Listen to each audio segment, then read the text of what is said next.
Today, we proved that the positive defeats the negative. Yes. Today, we showed that the politics of addition can defeat the politics of division. And that's going to be the key to finally flipping the swing seat and winning in November. Yes. Now, we all know we face a lot of serious challenges in our community, in our country, but this is the time and this is the place to be happy warriors. Yes. Knowing that we are fighting the good fight together, side by side and unafraid. Right. I want to congratulate Nancy Goroff on running a hard-fought race. But now is the time for all Suffolk County Democrats to come together.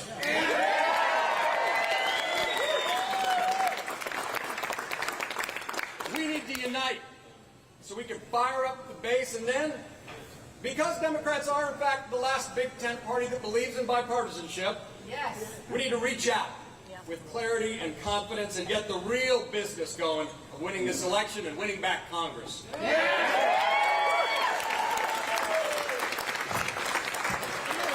Now, from the beginning of this campaign, just 125 days ago, I was clear about our goals and vision for winning. I said that we would build a broad patriotic coalition to defend American democracy by defeating Donald Trump and winning back the House. Now,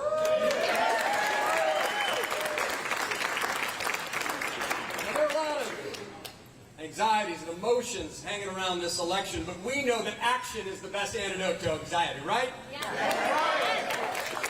And we here in Suffolk County are lucky to live in a swing district. Most Americans don't.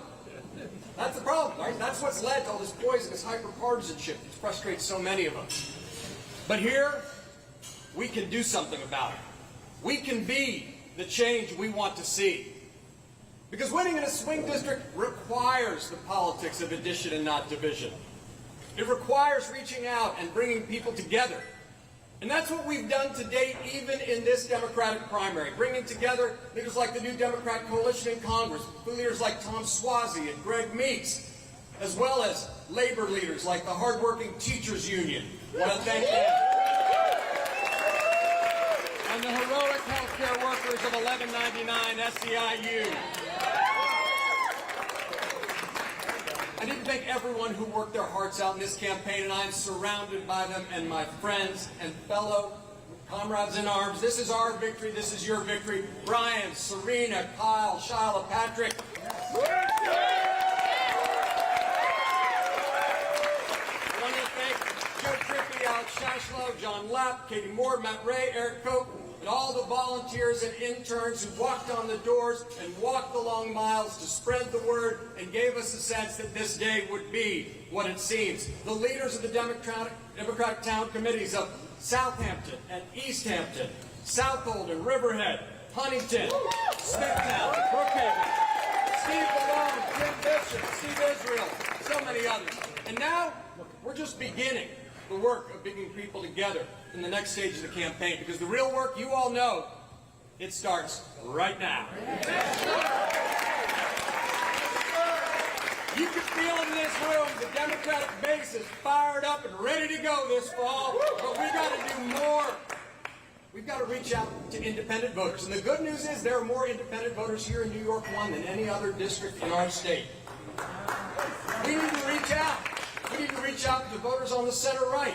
All people of good faith who believe, as I do and as you do, that there is always more that unites us than divides us as Americans. Because that's how you build a broad patriotic coalition to win a general election. Now, I'm a common sense Democrat.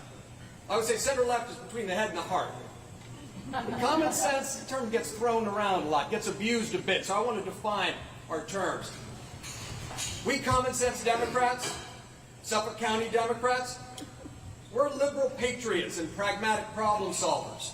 We believe in defending democracy, standing up to extremism, and promoting broad prosperity by rebuilding the middle class. We try to practice the politics of the golden rule. We believe in individual liberty and equal opportunity and generational responsibility. We find common ground to pursue the common good.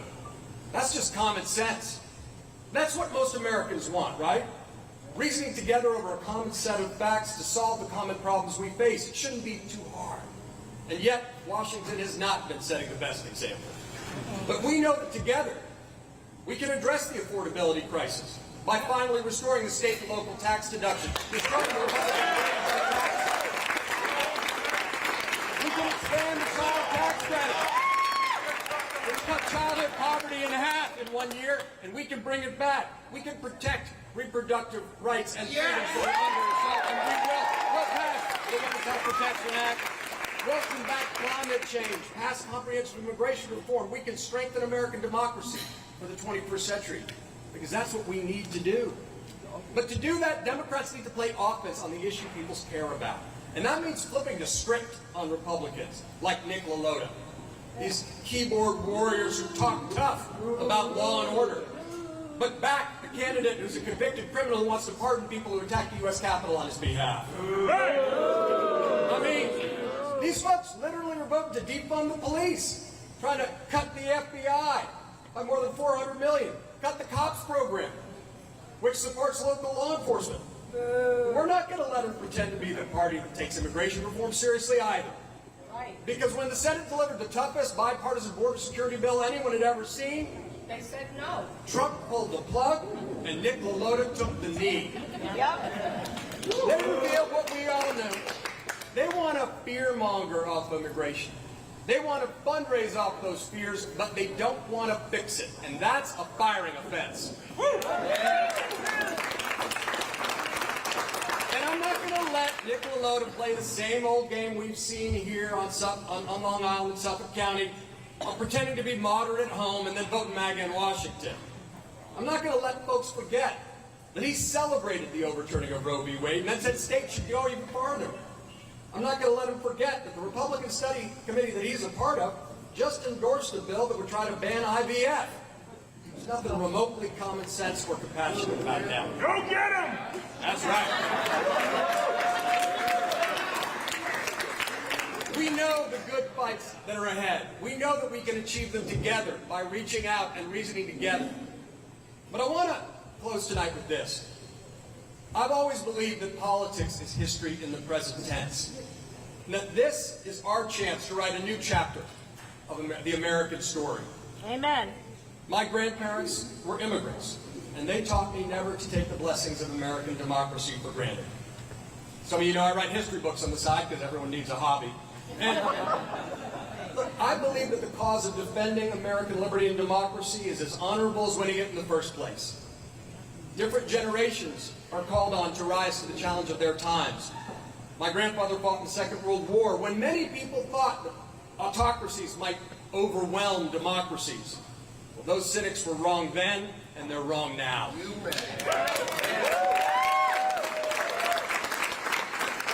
Because the defining struggle of our time is democracy versus autocracy at home and abroad. But one of the defining moments of my life that I carry with me, and many of you know, and I'm wearing, as I often do, the bracelet honoring Terry Hatton, the captain of Rescue 1, was writing the eulogies for the 343 fallen firefighters, 37 Port Authority police officers, and 23 members of the NYPD who were murdered in the destruction of the World Trade Center. That experience will always define who I am. And let me tell you, those brave men and women did not die nearly a quarter a century ago to see our nation tear itself apart now. So our generation is called on to overcome extremism and division and to prove once again the fundamental strength and character of American democracy. We're always imperfect people, but we are working to form a more perfect union.